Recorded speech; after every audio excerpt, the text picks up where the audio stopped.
Now, technological advances are a driving force behind socio-economic development in the continent. Rwanda and Tanzania introduced drones to deliver health supplies to remote regions, while a Cameroonian inventor has launched a tablet to conduct medical examinations in rural areas.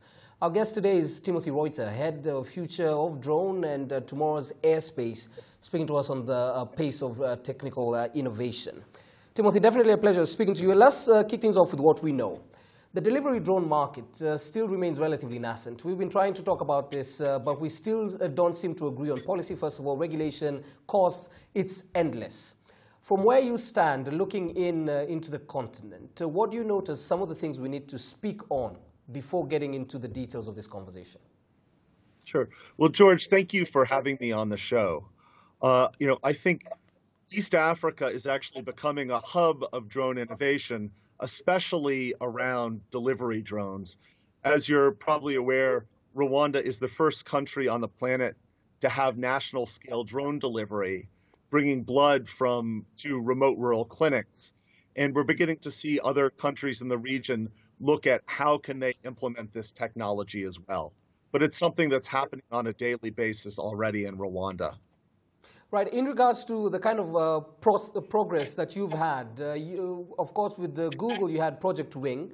It's had its fair share of troubles. But here's one interesting bit. Some of the workers complained of long and harsh working conditions. And immediately we read that, we thought, oh, there might have been in some areas in Africa, but it wasn't. It was in Arizona, where they complained that the drones were not able to withstand some of the conditions. So there seemed to be some general repetitive issues, regardless of where we are. Speak to us about where we meet, the common ground.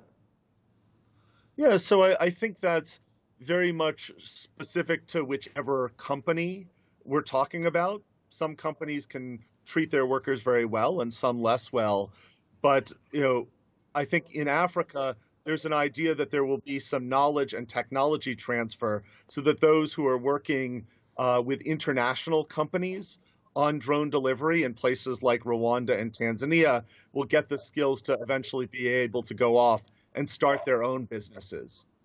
Right. In regards to the delivery drone market, Gartner said less than 1% of the total drone market. The market is pretty small. So when we're trying to market robotics, for example, aside from industrial on a retail level, we need to hear from you that this is actually lucrative. Sure. So right now, the use cases in Africa are mostly around health supply chains. Right now, governments spend hundreds of millions, if not billions of dollars, moving material around their health systems. And more of that can be done with drones. So right now, it's a very small share that's being moved about in the air, but there's the huge potential for that to rapidly expand in those places that can get the regulatory environment right to enable that. We've talked about regulation, so we have to get into that. Different countries have laws and restrictions on drones flying in their airspace. Some don't want to get them too close to the Ministry of Defense. Some don't want them too close to some different areas. Is there a common ground for any of this? Do you have any countries that you've experienced or talked about that might have some more progress we could replicate? Sure. So right now, Rwanda is probably the most progressive country in the continent in terms of allowing flight beyond visual line of sight, or autonomous operations with multiple aircraft per operator. And the World Economic Forum is actually starting to talk with other countries in the region to see if we can support them in developing new regulations that also enable these use cases, somewhat based on the Rwandan model. Right. Finally, as we get to the tail end, infrastructure, of course, plays a huge role, but we still have some pending issues with that. Issues on power. We still don't have distributed power across the continent, a huge barrier to what we're talking about today. So the challenge that you outlined is actually the opportunity. And there's the potential for Africa to leapfrog some of the things that are currently done on roads and bring it into the air, in the same way that Africa has leapfrogged many other countries in mobile phone adoption, and also leapfrogged on other countries in terms of e-payments via cell phone.